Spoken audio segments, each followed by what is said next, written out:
Assane Gueye. lii yéene kaay yi xëy altine tey jii dana koy tàmbale ak observateur mi gis ne lu jëm ci yokkaat diirëb loi d'habilitation état d'urgence bi président Macky Sall mu ngi ci xiini mii ni yéene kaay bi bu groupe Futurs Médias ne moom njiitu réew mi dina sax janook askan wi yëkkati kàddu ci njëlbeenu weeru sulet bii nu dëgmal ñaari fan ya ca lay doon vox populi moom daanaka jëli la ne ca xelam moom président Sall ndax yéene kaay bi xamle na ne dina yokk état d'urgence bi ak couvre-feu bi ci gàttal mboole mesure d'exception yépp gën caa gàtt weer weneen li waral nag yokk yeeg laalaat yëpp nag mooy mbas mi dugg ci réew mi xalifa bu tedd bi ca Tiwaawan Serigne Babacar Sy Mansour ba tey ci Vox Populi jàpp ne état bi ci xeex bi daf caa démissionné ca nag kilifa du démissionné wàccee loxo ci jamonoy musiba gu yoot askanam Serigne bi ne état bi dafa war a wax dëgg askan wi maanaam feebar bi garab amu ca moytu rek sàmm rek wala faatu rek ci Les Échos kilifa gi di ci baamtuwaat gis-gisam démissionné kilifa yi weesuwul mu ne naan nit ña dund leen ak virus bi déconfinement bi muy laaj lu confinement doon jariñ su dee yëf yi ci jamono yi mu gën a takkarnaase lanu sàkku ci askan wi ñu génnaat loo bépp taxawaay nag ak gis-gis bu Serigne Babacar Sy Mansour moo waral Sud Quotidien xëy wane ko moom ku tedd kii mu wetoog ministre Abdoulaye Diouf Sarr Sud Quotidien ne xalifa ba mu ngay xutba état bu Sénégal lu jëm ci wàllu kër docteur nag ak xeex bee coronavirus ak it dépisté cas contact yi Le Quotidien ne état bi ma ngay jeex beneen xeetu tëralin docteur Malick Diop bu AFP ba tey ci Le Quotidien ne tëralin wi gën benn bi rek mooy confinement jamono yi mbas bi yóbboo fit yépp nag ndeke coowal suuf mu ngi ne kur ci réew mi ci dëkki kaw yi rawatina libération xëy tuddee mbir mi non sax gàcce ga yéene kaay bi ñëwaat ci li lalu ci suuf fës 300 hectares yu nu baaxee kër gi di sédiment donte libération gis na ne gindikook saafara mu ngi xeeñ ci boobee coow kuñ naan Charles Haddad moom ñu ne 200 ak juróom-ñaari hectares suuf ca la jot bu nëppi di dampe wala bëgg a dampe baykat ya ku ci ne 4 junni Simon du Sahel moom yéene kaay bi ne ginnaaw ba mu jotee ci 200 ak fanweer ak juróom-benn hectares ca forêt classée bu Bandia dañu fa gasab canal di kàmb gu xóot ca gudd ba faf rey fay jur yéene kaay bi di lii quotidien moom xëy séq waxtaan wu yaa ak Bassirou Diomaye Faye di coordonnateur des cadres bu Pastef muy ñëwaat ci mbirum suufa Sindiali ci gàttal dafa jàpp ne Babacar Ngom dafay wéeru ci jegenteem ak président Macky Sall ngir akimoo suufas baykat yi ministre Seydou Gueye moom di weddi tuuma ci yéenekaay bi di Le Soleil lu jëm ci coowal saax-saaxeem suufas tefesu géej ak Ndakaaru gi ak ñi ne loxo yi ñu jege président de Tchad ne dara amu ca mu ne weddi gee ki leeralam moom ministre Seydou Gueye mu ngi ci yéenekaay bu an keneen kuy weddi ak a leeral Jean-Paul Diaz njiital BCG mi ñu tudd ci càkkutee fag yoon daganalal kopp terrain ci Les Échos moom monsieur Diaz ne dara amu ca terrain bi ñuy wax mu ne mu ngi ne ci Corniche Ouest bi ci Ndakaaru booy tolloog Fann Mermoz def na càkkuteef naam ngir jot ca waaye mu ne dub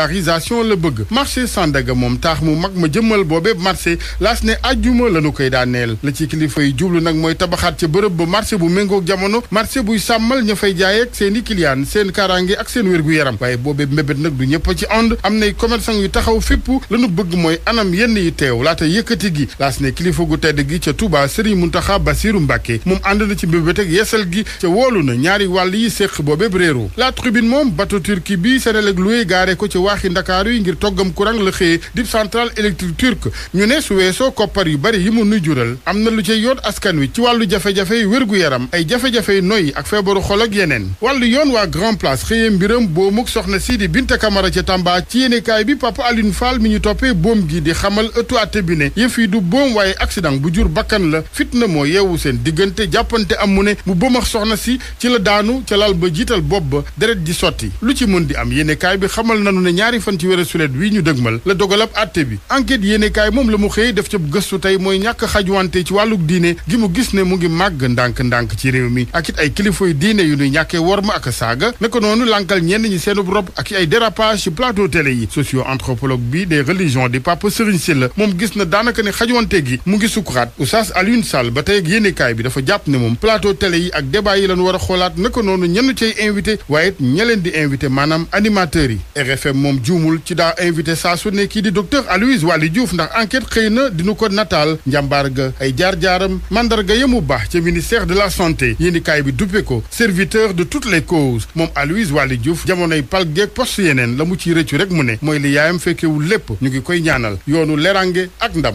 Savon de Marseille.